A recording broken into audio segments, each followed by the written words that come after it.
Tahukah Anda, saat Belanda akhirnya berhasil merebut Cilacap, yang mereka temukan bukanlah kota yang siap dikuasai, melainkan lautan api. Pelabuhan, gudang gula, pabrik, hingga barak militer sengaja dibakar oleh pejuang Indonesia. Mengapa mereka rela menghancurkan kota sendiri? Inilah kisah heroik Cilacap, Bumi Hangus.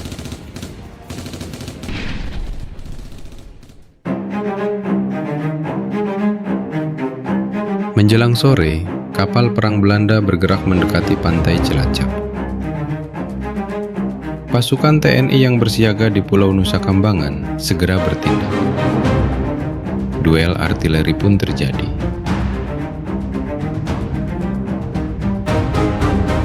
Tembakan TNI tepat mengenai buritan kapal musuh. Menjelang maghrib, kapal perang Belanda melarikan diri.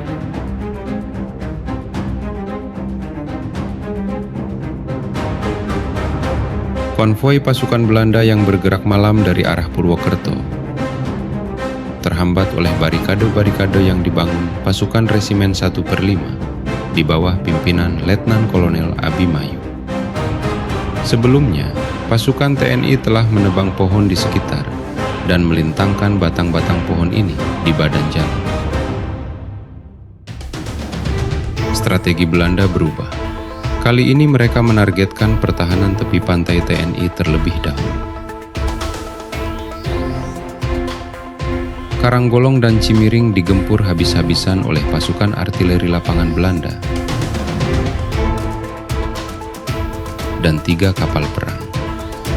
Serangan ini gagal membungkam pejuang Indonesia.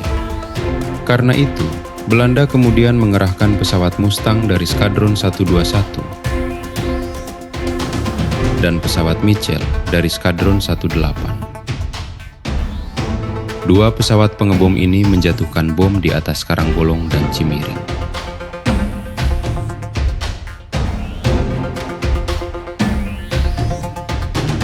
Belanda langsung menggempur Pulau Nusa Kambangan untuk memburu pejuang-pejuang yang selamat.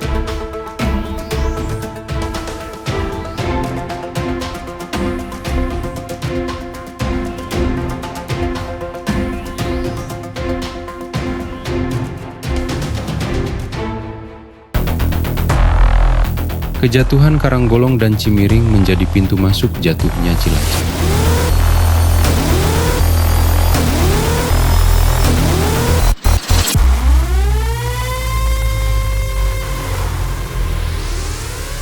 Sadar tak mungkin lagi membendung pergerakan Belanda, TNI pun melaksanakan taktik Cilacap Bumi Hangus. Sebelum taktik ini dilaksanakan, warga Cilacap sudah dihimbau untuk mengungsi meninggalkan kota. Pembakaran dimulai dari kawasan pelabuhan terlebih dahulu, yang merupakan titik sentra yang diincar oleh Belanda. Komandan Operasi Bumi Hangus Kota Cilacap adalah Kepala Polisi TNI Angkatan Laut Mukaji. Taktik Bumi Hangus merupakan perlawanan terbaik untuk mencegah Belanda menguasai sentra-sentra ekonomi Cilacap, yang menjadi tujuan agresi militer Belanda I. Selain itu, taktik Bumi Hangus juga merupakan perlambang kebulatan tekad rakyat Indonesia yang rela kehilangan segalanya ketimbang harus hidup kembali dalam penjajahan Belanda. Indonesia, tahun 1947. Belanda yang belum pulih dari kehancuran Perang Dunia Kedua, kini menghadapi krisis finansial yang berat. 120.000 tentaranya tertahan tanpa kepastian di tanah Jawa. Mereka membutuhkan dana, mereka memerlukan pasokan. Maka, dengan legitimasi politis bernama Polisionel Aksi, mereka membatalkan sepihak kesepakatan damai Perundingan Linggarjati. Target mereka jelas, eksploitasi ekonomi. Belanda mengincar komoditas gula di Jawa. Belanda membidik komoditas minyak dan karet di Sumatera. Menggunakan dalih bahwa Republik Indonesia gagal meredam pengaruh Cina dan kebangkitan Partai Komunis Indonesia, kekuatan militer kolonial mulai dikerahkan terhadap bangsa Indonesia. Panglima Knil Jenderal Spoor merasa optimis. Militer Belanda yakin bahwa hanya dibutuhkan waktu 2 minggu untuk menguasai kota-kota Republik.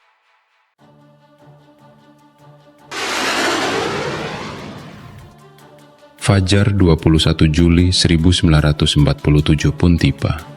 Konflik bersenjata baru dimulai. Belanda menerjunkan 3 divisi di Jawa dan 3 brigade di Sumatera.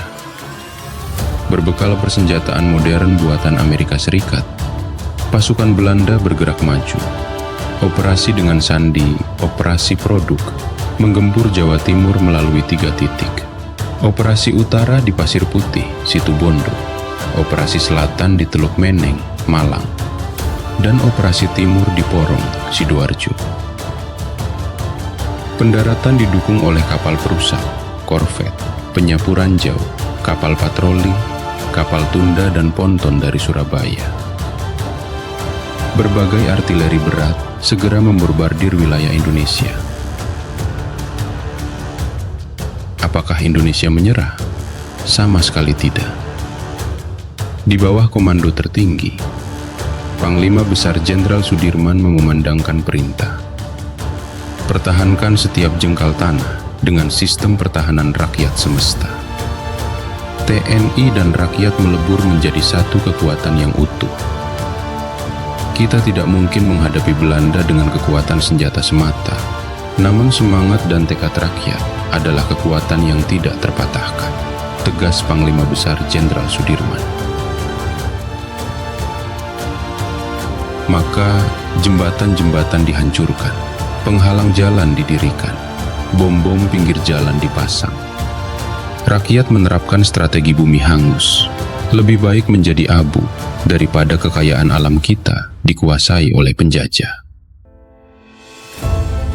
Dari balik rimbunnya hutan dan pekatnya malam pedesaan, TNI dan rakyat memberikan perlawanan sengit. Belanda membalas lewat serangan darat dan udara. Namun perlawanan tersebut tidak dapat dipadamkan. Secara militer dan ekonomi, Belanda berhasil menduduki wilayah-wilayah produktif Indonesia. Namun secara politik, Belanda mengalami kekalahan.